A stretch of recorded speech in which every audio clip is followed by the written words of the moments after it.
Method 1 of niche research. Method 1 में क्या है, इसके कुछ स्टेप्स मैं आपको बता देता हूँ। तो हम क्या कर रहे हैं कि इसको मैं बहुत सिंपल प्लेन कर रहा हूँ, क्या कि एनालाइज करें कोई सी भी टर्म, एक कोई टर्म कर लें और उसको सर्च करें।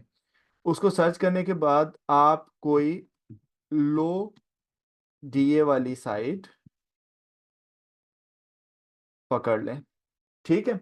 उस लो डीए वाली साइट के ऊपर आपने क्या करना है, फिर उसको क्या करना है, फिर उसके आपने देखना है कि उसकी ट्रैफिक कितनी है, उसका डीआर कितना है। डीआर डोमेन रेटिंग को कहते हैं, डोमेन रेटिंग कितनी है। फिर चेक करना है उसकी एज कितनी है,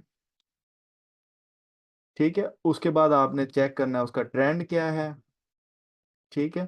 फिर उसके बाद आपने उसकी केडी चेक करनी है, कीवर्ड डिफिकल्टी, ये कितनी है।